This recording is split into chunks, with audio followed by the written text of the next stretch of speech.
if you don't want to say celebrate your differences, just be respectful of the differences. Hmm. You know, I respond totally different from the way that you respond. I don't necessarily know that it's because it's a woman or a man thing. I think more it's just about the personality. 5, 4, 3, 2, 1, 0. Whether you've been married 1 or 20 plus years, at some point, you realized you were married into crazy. And that's what our podcast is all about. We offer love, laughter, and a dose of reality as we unpack this crazy thing called marriage. So sit back, relax, and get your ear hustle on. It's time to start the conversation. All right, let's go.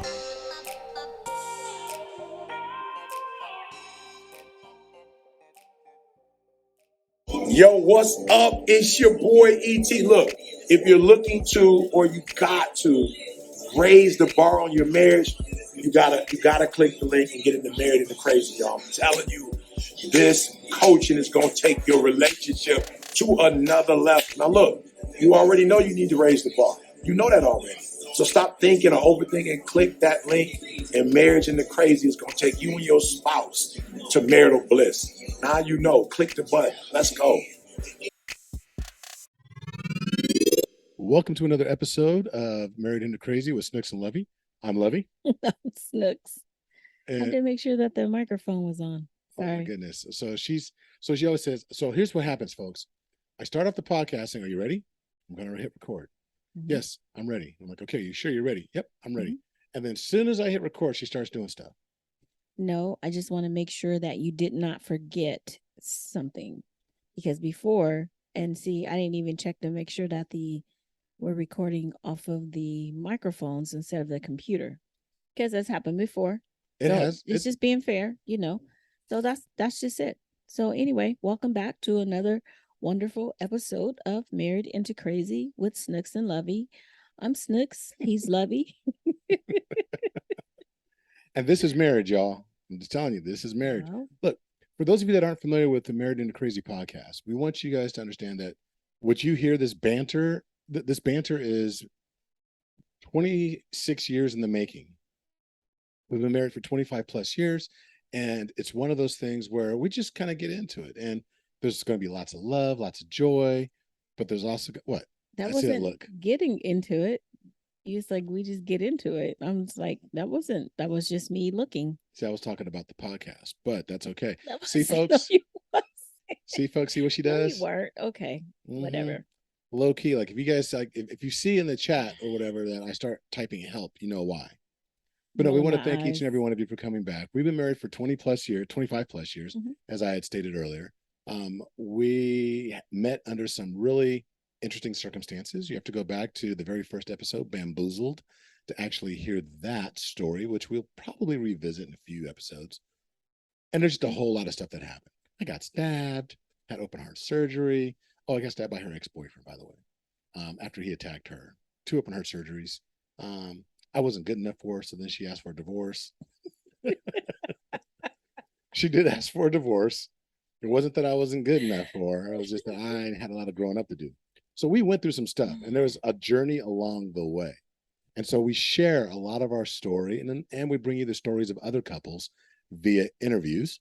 Mhm. We bring on subject matter experts in a variety of areas, whether it's spirituality. We've had pastors on. We've had sex coaches on. We've had health coaches. We've had a variety of different individuals that contribute to the well-being of a marriage. We've had singles on. We've had a singles panel.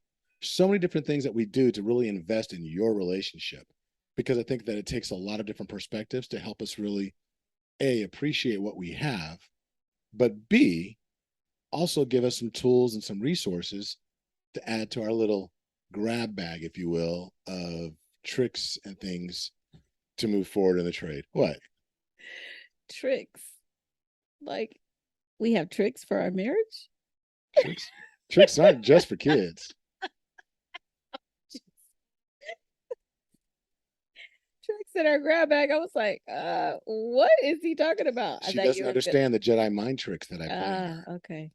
I get her to do what I want. I just wanted to fellas. make sure you weren't trying to me bringing up stuff that is not anybody's business. So She's talking about them tricks. the grab bag. Well, funny, we do have a grab bag. We'll talk about them tricks on a later episode. Anyway. No, but it's one of those things. First and foremost, we're here for you, and that's the one thing we do. And second, we're here for ourselves, because in sharing with you the things that we learn, the things that we're exposed to, it really helps our marriage as well. So what we're going to ask you to do, firstly, on your list of things to do, is if you're listening on Apple Podcasts or on Spotify, please go there and give us 5 stars, put 5 on it, and leave a review. Talk about what your favorite episode. Make it more discoverable so we can actually expand the conversation. And then if you want to learn about all the different things that we do when it comes to Married Into Crazy, you can go to marriedintocrazy.com. And the plethora of ways that we invest in your marriage are listed there. And we encourage you to invest in your marriage as well. And there's ways you can do that on our website. It ranges anywhere from $10 upwards. It could be the personal coaching, the couple-to-couple coaching that we do. It could actually be a video series that's available to you. It could be some of the clothing. Let people know how crazy your marriage is with the gear that you wear. The weather's turning. There's sweatshirts. There's these little cute crop sweatshirts for the femmes. There's hats, there's mugs, there's so many different things. And soon to be, there's going to be the throw pillows that people have been asking us to put on there, that we've been rocking in our house. And so we think that you should have them as well. So just real quick, just before we go any further, just want to reiterate what CRAZY actually stands for. Yes, ma'am. CRAZY is an acronym that we use. It's the 5 pillars of what we teach on, and it stands for compassionate, real, accountable, zealous, and yielding. So crazy. When we say be crazy in your marriage, always be crazy in your marriage. There's never too much room for craziness. That's what we're talking about, not the crazy in the negative type of way, So not all the time. Well, I mean, there is some of that too. Just be real, because look, life is crazy. The world is crazy. But our crazy is a different brand of crazy. Yeah. And she's right. That's what we teach on. And so one of the parts of crazy, because we want to be compassionate, real, accountable, zealous, and yielding, there's aspects of that we need to incorporate or improve upon almost daily. There's always something better that we can do. And in all the couples that we've coached and we continue to coach, and even the individuals for premarital, the one thing that keeps coming up is, how do you have spice in your relationship? How do you add spice? How do you keep it saucy? And more than that, how do you get past some of the challenges that you've had in the past and continue to move your relationship forward? So I think that that's what we want to talk about today, is to talk about a variety of different ways to continue moving your relationship forward when there have been challenges. So, but let me ask you, what do you think? I mean, because everyone has their own perspective of the best. What has worked for you? I think personally, what helped tremendously was recognizing, and it was right around that year 4. Everything for us, year 4 was magical. It was traumatic. It was painful. It was humbling. That was the year that our 4th year of marriage, on our anniversary at dinner, when Snooks asked for a divorce. It was illuminating. It was debilitating. And it let me know that there was work that needed to be done. And I think our blessing was the fact that we recognized that we were willing to, well, initially we weren't willing to put in the work, but through a process, we recognized that, you know what, people have told us that a successful marriage requires work. But at that moment, the knowledge piece became it became, I don't know, visceral. Like, okay, we have work we need to put in. I think the number one thing was that recognizing and understanding that successful marriages take work, and we have to actually start putting in that work. It's funny, that saying where it's like when it hits home, it's like you see this destruction or whatever it is, and some people can empathize, some people can sympathize, some people have compassion, and others don't relate. but it's not until it actually hits home and you're like, oh, got it. This is what this really means. That's what that really feels like, So No, you're right. What about you? what about me? No, I mean, we're going to talk about more than one point, right? Oh, no, that's all I got. No. She's like, "Yeah, I'm good. I was perfect. What else did you need to do so you could contribute to this successful marriage?" No, like you said, there a lot of the things that you said for yourself, was illuminating, it was humbling, it was You're talking about that year it was 4. painful. Yeah, that year 4, that the turnaround. And it's funny, even though in all of that bad stuff, it was very magical because I feel like that's when the magic happened. Like that's when we stirred in the potion or whatever. Right. We learned things about ourselves and each other. And when we how do I say this? We decided to do the work and we discovered what that work really meant.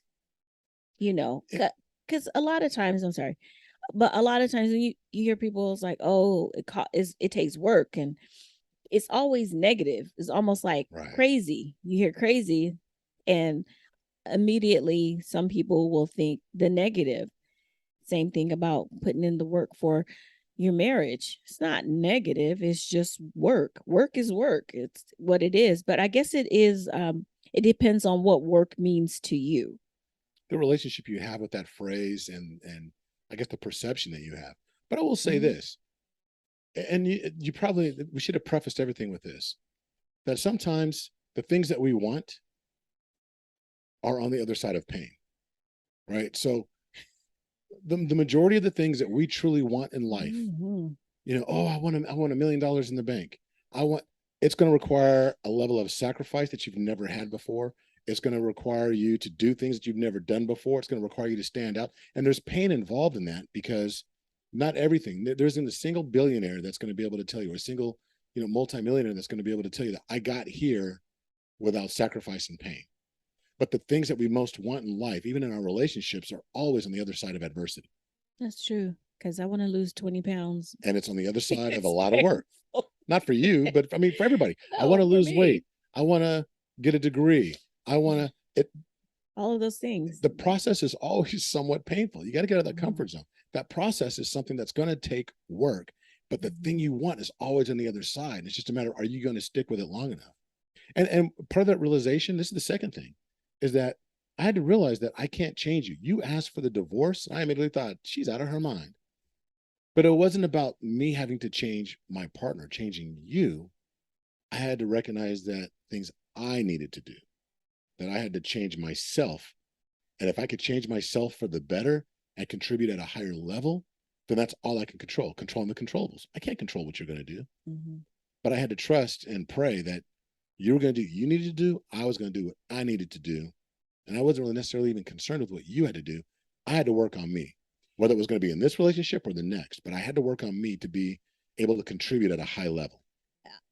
It's funny because it's not funny, but that is like one of the biggest challenges I think that couples have, because we focus so much on what it is that I don't like, and what I don't like seems to stem from you or the other person or what the other person is doing. Well, all she got to do is, or all he got to do is, and it's always what that other person has to do. It's never, well, let me see why I'm getting that type of reaction. What is it about me that is causing this type of reaction? What is it? And sometimes it's not you. I can't change anything within me. This is how I feel. If you're gonna be a cheater or a liar or something like that, that's a character type of flaw. If it's a major character flaw, that's different. But a lot of times, I can change how I respond to. There you go. How you do things or what you're doing or whatever. And sometimes it just requires for the person to change themselves, because once I make a shift or a change, a lot of times it's gonna get your attention, and you're gonna be like, hey, wait a minute, you ain't responding the same. What's going on? Right. Like, I mean, it'll make you take pause, hopefully, if it's in a positive way, but you'll stop and be like, oh, well, why she ain't, or why he's not. And then this is what I feel. And I feel like this has kind of happened with us. We really started studying each other. I'm like, I'm seeing some changes. I'm checking you out. And I feel like you could have been the same. You're like, okay, that's different. So let me see where this is going. Let me try a little bit Let me harder. investigate. Oh yeah, because if you see I'm putting effort in, I keep cutting you off. You see I'm putting the effort in, then, or I see you're putting the effort in, that's gonna make me be like, okay, all right, So, and then too, what talks about arguments. We didn't argue a lot. No, but a lot of people when they argue, and well, the lack of some too, because if I'm just going along with whatever's Avoidance. yeah, fight or flight. We've already discovered. I'm like, I'm out. Yes. I've been fighting all my life. I'm done. I felt like Oprah. I ain't finna keep fighting. No, but one thing we had to discover though, when it came to the arguments or lack thereof, it was one of those things where it was normally it was the act of avoidance or the act of really getting into it always stemmed from either some pain, some internal pain that we're experiencing. And we thought it was an attack, but more times than not, it was like, I'm addressing something that's extremely painful to me. I was about to say, so we have to figure out what's going on in our own heads. Why am I responding this way? Because, I mean, you're not a hurtful type of person. So for me to respond some kind of way about something that, some things you do hurt my feelings, but I know that it's not like the intentional hurt or the pain or whatever like that. So I have to really think through what's going on with me. What is this trigger, And a lot of times our the initiation of arguments, fights, or whatever, sometimes it stems from a fear that we have. Not just pain that we have, but it might be a fear of something that may happen, may come to pass, which isn't necessarily rooted in reality. It's something, a narrative that we've created in our heads. And so these are things, if you want to get your relationship moving forward, it's about recognizing these things that we're talking about. If you feel like something's holding you back, address your fear. Really take time. It's like that scene, if you've ever seen the movie Hurricane, where Denzel Washington was in the jail cell, and he was sitting there and he was talking to himself, and he was going out to these different personalities, but they're all within himself. But he was having like a deep introspective discussion with himself and his fears as a Black man in that time frame. And we need to do that to a certain extent ourselves when you get into our relationships and address the fears. Well, why do I feel this way? Not just I feel this way and you need to acknowledge it. It's like, I feel this way, but why do I feel this way? What's causing me to feel this way? Is this valid? Is it something that she did or something that he did? Or is it something that I'm still carrying from a previous relationship? And yes, this is part of that work we're talking about. You want the joy? You got to be willing to go through the pain. It's Rob-based DJ Easy Rob. But also kind of when you're just talking about that, it's like we have to understand that we are different, and if we can celebrate our differences, or even if you don't want to say celebrate your differences, just be respectful of the differences. I respond totally different from the way that you respond. I don't necessarily know that it's because it's a woman or a man thing. I think more it's just about the personality, how we respond to certain things. We are just very different, but it's weird because we're very different, but we're a lot of the same. No, I won't even say that it's weird. We're different, but we have the same type of values. I agree with that. So, it's funny though. You just mentioned, I just want to touch on this. You mentioned it's not necessarily a man or a female thing, because back in the day, there was a book called Men Are From Mars. No, Women Are From Venus. Yeah. And when that book was written, there were a lot of truths that the masses agreed with. But I honestly believe that some of that is changing over time, because a lot of what was popular culture was rooted in gender roles. And there were some things that were accepted that were never a status quo, if you will, that was never truly challenged. You know, the man went out and worked, the woman stayed home, was the homemaker. And then that started shifting in the 70s and the 80s. Not completely, but then even more so in the 90s, it really started shifting gears. And there were non-traditional roles, and we call them non-traditional just because that's not the way it was done historically. So some of this pop psychology that went along with that, we're looking at these gender roles where people think that men are very different from women. It's not even really about men and women so much as it is, because a lot of that was rooted on testosterone and estrogen. Mm-hmm. And we're discovering that men have levels of estrogen, women have levels of testosterone. And it's not even about the aggressiveness and the hormones, but there's also personality types. There was a lot of suppression over the years when it came to your specific personality or your preference and tendencies that you like, because it wasn't very ladylike, Mm-hmm. or it wasn't manly. Mm-hmm. And if you were seen as being too passive, what if you were? So listen, ladies and gentlemen, we actually teach on DISC. We're certified to administer, facilitate, and we use the DISC quite often in our coaching. But if you were, and so we'll probably go into about that in a later episode. But there's certain personality traits that are involved with the DISC, and a variety of others too, like the Colby, and there's so many out there.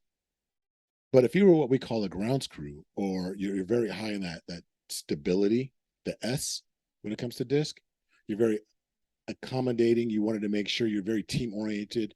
You're really there for support. The man had too much of that. They thought he was effeminate. Yeah. You know, and sometimes, and it was attributed to gender. And it's not that we're different men and women. We are in ways, but it's that when it comes to relationships, it's not about Mars and Venus. It's about really respecting the individual and getting to know each other and what our preferences and tendencies may actually end up being. Mm-hmm. And it's not necessarily rooted in gender. So I'm glad you actually brought that up. Oh, thank you. But I mean, I feel like too, we don't celebrate, the differences are not celebrated enough. You know, there's one thing that I've said to our daughter, and I have to tell her sometimes, if someone is too much like you, then you're not needed in the relationship. You know what I mean? Oh, So great. it's like appreciate, respect, and celebrate the differences of other people, you know. And that's what So, makes relationships extremely wonderful, because we're very different. And I guarantee that the majority of the couples out there listening right now will recognize that you and your spouse, more times than not, operate from a different end of the spectrum. And you fill in the gaps for each other. mm-hmm. Sometimes you're going to find that there's a few out there that are very similar. And the challenges are based on the fact that you're battling over who does what because of the similarities. But there's still love there. It doesn't really mean that opposites attract, but I think that's true for many of us. But I also think that sometimes what you love about yourself is also what attracts you to some other individuals. And it's not narcissistic. It's just that there are some phenomenal traits, values, like you talked about, that brings it. But it's about recognizing that in each other and standing on those things and emphasizing those things and celebrating those things that can also keep your marriage moving forward. Mm-hmm. And in recognizing that, it gives you the chance to honor each other on a daily basis. You see something, a strength, honor that, celebrate it on a daily basis. Mm-hmm. That'll move your relationship forward as well. Well, it will move it forward, and also will take away from the need to be competitive. You know, there's so much, I shouldn't say so much, but I feel like there's a lot of competition within relationships. Who's the best, who's whatever. But if we just take time to honor each other, you know, you do this really well, I do that really well, whatever it is. But when I honor you, I feel like it shows that I won't say I'm extra committed to you, but I think it helps you. It makes you feel good, doesn't it? You know, it does. You know, there's a matter of feeling respected and cherished by the one that you love. Mm-hmm. That I don't know, puts a little extra oomph in your step. Yeah, it goes back to, I see you doing the work, so that makes me want to work harder too. So The greatest challenge for me in that is I'm not one that takes compliments very well. haven't been historically, and I'm working on it. When somebody, even at work, when people give an accolade, you're like, oh yeah, well, I was just, da, da, da. So we have to be willing to accept praise from our spouses as well. Yeah, because that could be kind of hurtful. I mean, we don't look at it like that, but if I'm always telling you, "Oh, babe, I appreciate this," or you did this really well, thank you so much, blah blah blah, and you're like, "Oh, That's no it's big deal. like you're, Whatever. yeah, it's almost like you're brushing off what I'm like, bruh, I just said no." No, and honestly, then it starts to condition you to not to feel like you don't need to say it. Yeah, he And don't then care. that's That's like, what I would oh, think. You don't care. and you know what, folks, this is real talk because this happened with the flowers in this house. So early in our relationship, I used to give Snooks flowers all the time. I don't know if he did all the time. I felt like it was all the time. Yeah, I'm sure you do, but I don't think that it was. It was a lot It wasn't for a me. lot. Okay, yeah, there you go. It was a There lot you for me. go. Say that part. No, but it got to a point where she started saying, and this is when we were having our rocky period in a relationship, and she was like, oh, I don't really need that. I don't like that. It's okay. It's just it's whatever. So I No, I'd stopped. be like, thank you. I was still mad, so. But I was like, okay, well, that doesn't help. So I stopped. And then over years, she was like, why don't you give me flowers anymore or whatever? I never said that. The girls called me out on it. Our daughters definitely called me out on it. But I had to really investigate. Why don't I? And then I traced it back to, I felt like it didn't do it. She didn't want it. It was like she blew it off. So why do it if it's not appreciated? Right. And that is so funny that you bring that up too, because here we are years later, we've been able to work out that incident and call it the thing of year 4, and we've gone on to having another kid, which is Kiki. We've done all these different things together, and that's I won't say that's the only thing, but that's one thing that continuously comes up. Not like I'm always asking for flowers, but that sticks with you. It does. And so we have to be mindful. This is just a reminder for people how words are hurtful, and sometimes it takes years and years for someone to get over. So you're saying I still need therapy? No, well, yeah, but I'm not knocking you, but this is just an example, because you know how people be like, he just need to get over that, or you need to get over that. I don't know why you still blah blah blah. But it's like, no, it's easy for me to say because I'm on the outside looking in, but I don't know internally how you're feeling. You know how much I love you. Everybody in the whole wide world knows Snooks loves her some Lovey, but it does not stop you from that little thing, in your head, like, oh, you see a flower, ugh, I'm cringing, Yeah, it's a Pavlovian response. It's like, just because it was something that was painful in the moment. Like I thought I was doing big things. It's all right. Well, I mean, it's just one of those things where, like, if it makes me think of if my 12-year-old little girl is still inside of me hurting, 40 something years later, then why would something that happened 20 years ago, why would it not still kind of affect you when you were putting your all into it? See, we can go deep on this subject. I mean, there's so many different areas that this applies. There could be the things, look, hey, let's just keep it real. We're grown folk. There could be things that you're done in your moments of intimacy in the middle of sex where you think you got your signature move and it ain't doing nothing. Right? Or it's not doing what it used to. And because you've been so stagnant and growing and trying to change things. There's just, and then you think, okay, well, you know what? You don't like it when I do that anymore. So then you stop doing it. And then after a while, guess what? Spouse goes, Right. You don't do that no more. Well, who was he doing that with? Or whatever. But it's just there's that constant feedback loop that we need. And that's part of this book. If you read the Power of Habit by Charles Duhigg, he'll talk about there's a feedback loop that is in there. And we need that feedback loop in everything, not only just offering it, but also receiving it and understanding the importance of being a good receiver as much as it is being a good giver. But that's something else. Again, we're talking about ways to move your relationship forward, whether you're a newlywed or you've been together 30, 40 years. One of the greatest things that I guess we can tie it in earlier was recognizing that there's really no place for anger within your relationship. It's an absolute relationship killer, and it will stop any progress. Well, Now, I'm not saying that there's not things you shouldn't be angry about.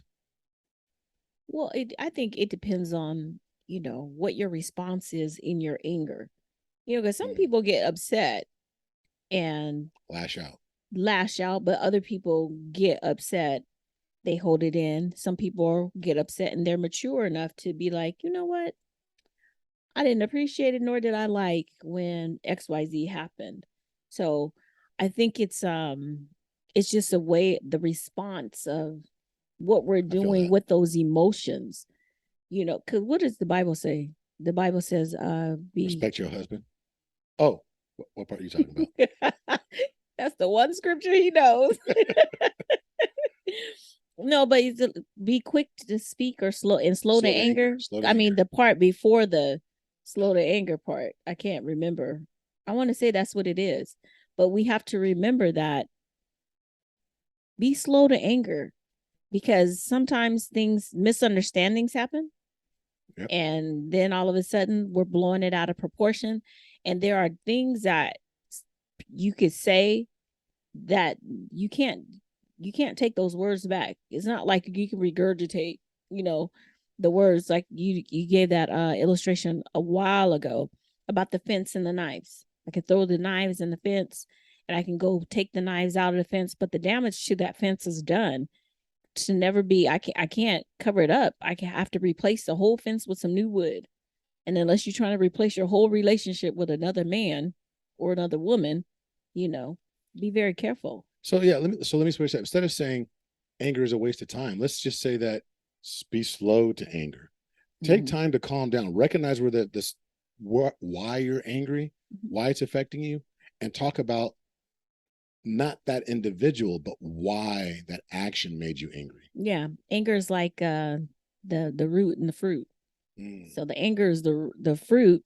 So let me look at the root of why I'm upset at this. Why did that make me so mad? She teaching? I was. Come No. on, girl. Come on, girl. But you know what I'm saying? We need to stop and really think about, why did this make me so mad? Because honestly, sometimes our anger is just about us being self-absorbed, because I'm not getting my way and I'm mad about it and blah, blah, blah. And And recognize, folks, that just because if you haven't mastered these skills yet, which a lot of us are still trying to master, it's about being immature in your relationship or mature. And it's not a negative thing. To say that you're immature in your relationship, in your marriage, is not a negative. It just talks about, like, if you look at wine, when wine is bottled or put into a cask, it's immature. It's still wine. And then as it matures and ages and does all the things, takes on the notes of the oak casket or the cherry wood casket, it gets all these different things. It changes the aroma. It changes some of the nuances of it. That's what life does. And just to say that to recognize that you're immature in your relationship is not a negative thing. It's just recognizing and saying, I know I need other resources that's going to help me actually mature more in different aspects of the relationship. And that's why you need regular tune-ups, meaning getting input from like-minded, well-meaning couples that are where you're at, or getting coaching like we talk about with Married into Crazy Coaching. When we teach on those 5 principles, compassionate, real, accountable, zealous, yielding, being more of all those things in a relationship, it comes from a place of maturity, because we've had to go through that. We've had the immature relationship. Not that we still don't have hints of immaturity at time. I don't. I do. Because I can be King Petty. KP. Right? I can be King Petty on any given moment. But I recognize that. And when it starts to happen, I'm able to course correct more times than not, 95% of the time. I'm just being true. I'm being honest. That's funny. King Petty. But it's one of those things, but the regular tune-ups, right? Having that iron tribe that we talk about, having that iron tribe around you helps you say, okay, you've got some other people that you've given license to say, oh, wait, hold up. What's up, bro? Why are you talking to Ronald like that? Or you step a little bit out of line. Are you sure about You really gonna do that? Here's what an iron tribe does. It keeps you accountable. 2 weeks ago, was it 2 weeks now? When I was at the 120 conference? Yeah. It will be by the So time this comes out. so a couple of weeks ago, I was in Chicago for the 120 conference with went to go see ET and Mustafa and Gonum and Nikki and all these different individuals, right? These different speakers. There were some great speakers there. You have to get to an ETA sponsored event just because it's phenomenal and you'll get poured into. But while I was there, I have an iron tribe of women that look out for Snooks. Meaning, like, not that I'm doing anything wrong, but it's one of those things like, they're like, oh, what you going to do when you, this is a real conversation. Oh, too bad Snooks couldn't come. So what are you going to do when you get back? And I'm like, what do you mean? Go to work. I was like, one person, I think it was Overland, was like, so what are you going to give her when you get back? I'm like, what am I going to give her? She going to give me. She going to be blessed. And these ladies were like, wait, hold on, player. Wait, hold up. You better take her some flowers. You've been gone. You left her with your grandson, and and they were going in. That's an iron tribe. That's gonna be like, wait, hold up. They knew they had license to give me direction to help me rise to another level, and they're looking out not for just Snooks. They're looking out ultimately for our marriage to make sure that there's cohesiveness when I get back. And so that's what you need when I talk about it. So those regular tune-ups, it comes in the form of coaching, and coaching comes from a variety of directions, but it's got to be from a mature group of individuals that you're willing to get poured into. It can't be that one like, oh man, forget her. When you get back, man, you need to take some time, do your thing, go in the lab, study. That would have been complete neglect on my part to come home, dive in the office, and then start to really decipher everything and still leave her to deal with the kids. That's funny because I feel like That's exactly what I did. no, but you have the angel and the devil or whatever. Oh, right. On your, it's like what part are you going to listen to? Because I'm sure that when you came home, I won't say I'm sure. I know when you came home how tired you were and how you're like, oh, I want to take all this information. Super excited about being there. He was super excited about all the information and the tools and stuff. And when you get something new, you just want to dig in and just it's the red shiny button, right? Exactly. But instead of listening to the little devil on your shoulder, be like, forget that and forget them out there and go, like you said, into the lab and just take time, even decompressing for yourself. You were like, nope, let me talk to my wife. Let me love on her and interact with the children and do my thing. And you find ways to do it, but it helps when you have other people that are also looking out for you and providing those tune-ups. But also, so the part of the other part of the tune-up is doing something together. It doesn't have to be anything that costs a whole lot of money. You could read a book together. We have we call it the check-in. We do our check-ins, making sure that each other are good. And if one has an issue, we talk about it. Okay, what are we gonna do? Blah blah blah, whatever. What? Oh, you got me all off anyway. But if just read a book, go on a walk, something that tune up just for you and your spouse or your partner, whatever it is. Yeah, it's true. And as crazy as it sounds, Snooks is extremely crazy busy, right? Mad busy. And mad busy, y'all. And sometimes I feel like Lovey doesn't respect my mad busyness. I respect her madness, just not the busyness. No, I do. But it's one of those things where, believe it or not, doing this podcast is something that Snooks and I do. And it's part of our process of coming together and sharing. But this is also a way for us to become, a little bit more enriched. Not just the podcast, but when you're talking about doing things together and taking the time. I do a lot of that because she's my best friend. Your spouse has to be your best friend. And I know that so many individuals have different thoughts out there about, oh, it's got to be separation. I've got my best friend and then I've got my wife. I get that. I have best friends as well, people that I've had around me since going all the way back to first grade. Since he was knee high to a button. right?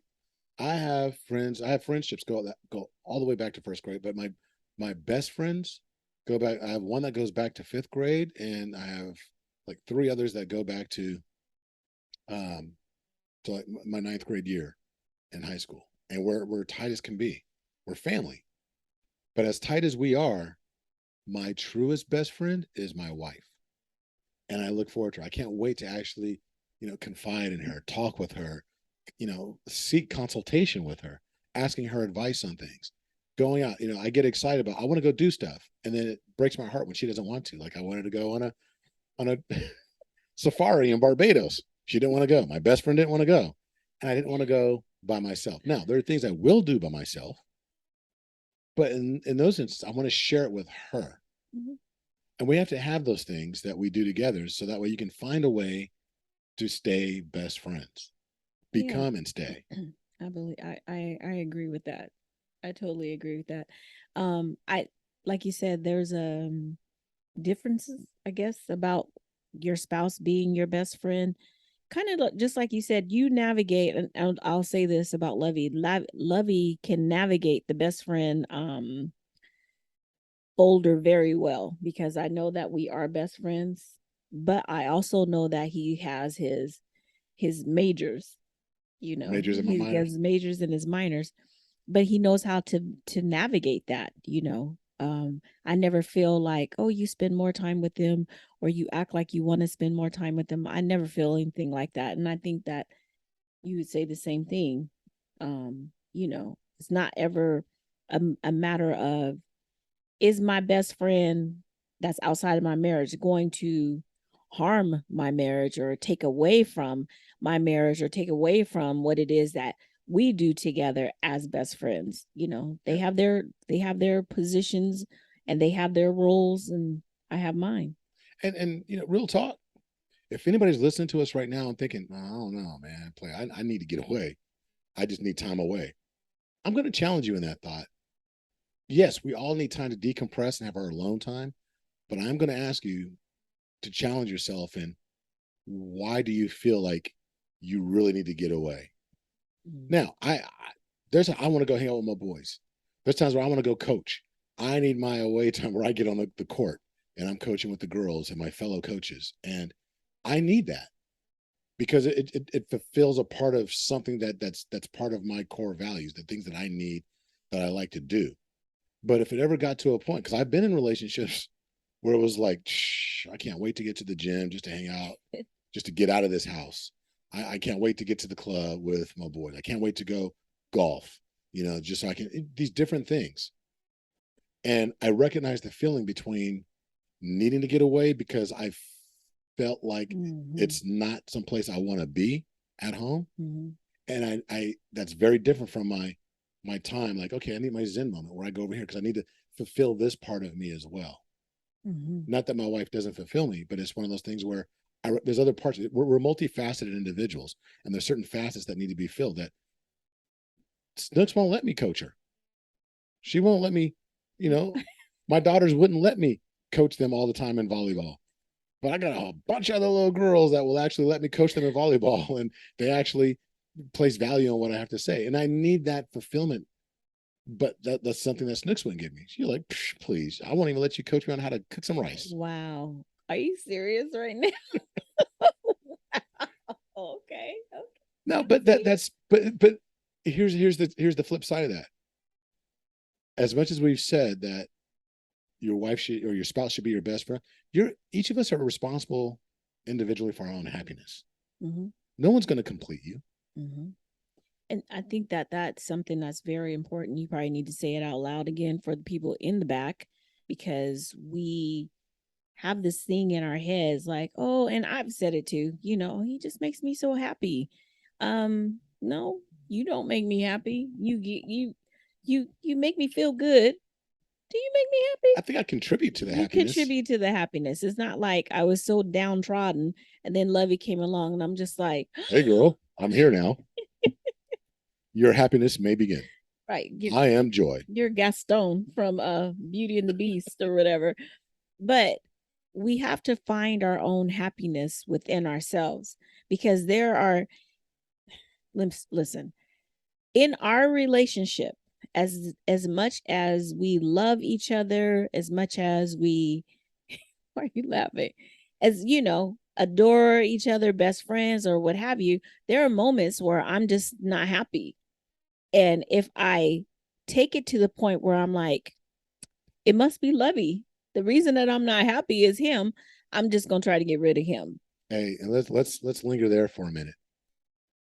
And I'm just being, in all seriousness, how many times has that thought crossed your head out there? I'm not happy. You haven't done this. Mm-hmm. We've had clients in the past, over the years, where the failings of the individual to know what makes them happy, to know themselves, the failure on our parts to not know what makes me happy is projected on the other individual, like, okay, it's your fault. Mm-hmm. That I don't know. And what it ultimately was, like, I don't even know what makes me. When you get to the root of it, you were talking about the root and the fruit. Mm-hmm. You get to the root, I don't even know what makes me happy.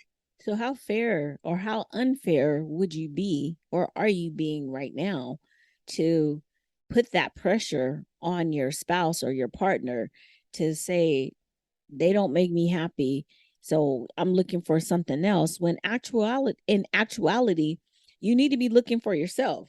You know what I'm saying? Because all that, whatever's in my head or what have you, I guarantee you, even if you did remove the other person, you might feel differently for maybe a week or so. But if you're still not truly happy with yourself, what you were feeling last month or however long it was, that is still going to creep back in. It's true. And now I will say this, Lovey kind of said it, he contributes to the happiness. He's one of the things that he's my little thing. I'm her thing. You're my thing. I'm your toy. My possession. I'm your boy toy. You're my boy toy. Oh, you are younger than me, so that's right. It's my cougar right there, girl. That's my cougar. But I'm saying, dang it, I forgot what I was going to say. You talking about cougar and stuff. Because you got that feeling. Well, speaking of that feeling, but Coach Mavis, we've had Mavis and the Bishop on the show. Mavis McKnight, sex coach, certified Christian sex coach. And one of the things she talked about, even when it came to just sexuality, it's like, can you possibly take your sexual fulfillment and put that burden on somebody else when you don't even know what makes you feel good? Yeah, that's where I was going. Not on just the sex part, but that's unfair. If I don't know what makes me happy, I should find that out. I really, really need to find that out and stop looking at my partner and waiting on my partner to make me feel some kind of way. Because lo and behold, my partner is his own person, and he may have a bad day. And so he have a bad day, I have a bad day, then we clash. Oh, we just don't need to be together because neither one of us is happy, blah, blah, blah. And it's like, what? We just blew everything up out of proportion, when that wasn't even truth. Come on. Okay. It's just, folks, I mean, I can't tell you how many times over the years we've had conversations with individuals that honestly did not know themselves.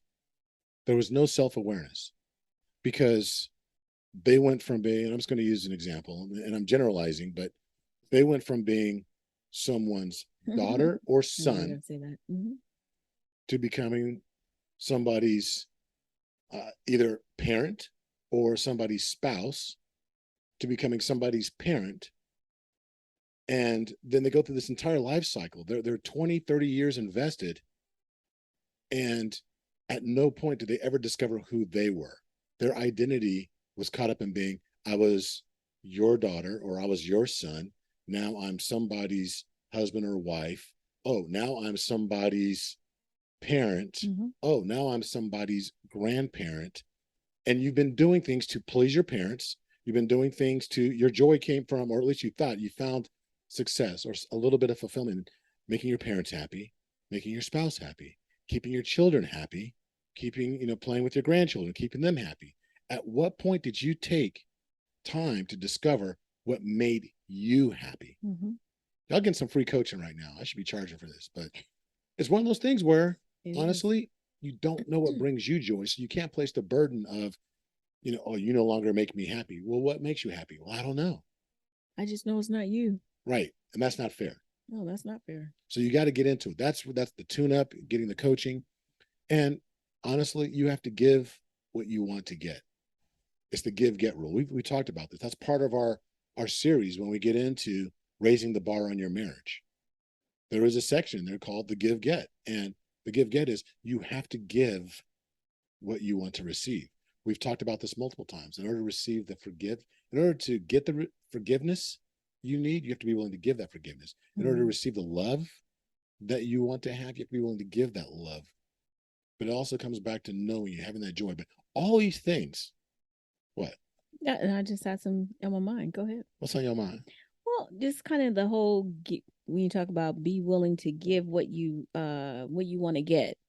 We're too caught up in, and I'm generalizing also, we're too caught up in, I don't want to be the first person to do it, number one, because I'm worried about how that's going to make me look. You know what I'm saying? Right. Oh, I'm not going to say I love you first because I don't want to look dumb, or I don't want to. Okay. So you want him to say, or you want her to say, I love you, or you want them to do, but you're not willing to take that first step and do it anyway. Do we care more about what we look like, or we care more about what it really is? So when we're talking about give what you want to get, you have to be willing to take that step and do it. Because, hey, if you take the step and you do it and the other person is not where you think, is not where you are, or is not where you think they should be, or now you have concise information in which you can make a decision on. You're not just floundering around wondering, well, I don't know. Should I not? No. If you're not where I am, because I'm headed in a specific direction, and if you're not in the same direction, then okay, now I need to make a decision on, should we even be together? These are all valid topics that need to be actually addressed. And these are all components. Look, if you're in the kitchen right now making something, let's say gumbo, you're putting all this together. These are all different ingredients. Everything we've talked about in today's episode are just different ingredients. You might find that in your specific relationship, the DNA for your marriage, that you're good on this. Oh, I don't really need that particular part, but I need this. You're going to find that all these different things, it doesn't mean you throw all the ingredients in. It has to be the ingredients to your taste. Take the time to recognize what's needed in your specific relationship, what's needed in your marriage, and apply these ingredients accordingly. And these aren't exclusive. There's other ingredients, but you have to discover that for yourself. This is just more like some breadcrumbs helping you get from point A to point B. And we really hope that you take note of these things, go back, listen to it again, share it with friends, tell all your friends, tell your mama, tell your auntie, tell your cousin, tell everybody to listen to the Married and Crazy podcast. Because not only do we have these nuggets and different things that we picked up and learned from others, but we bring you couples. And I can't wait till later on in this month when we bring you another amazing couple. I can't wait either. I got to do some editing because there's some work. They're making me do some work on this one, but we'll announce it here shortly. But until the next time, be blessed. Bye. Bye-bye.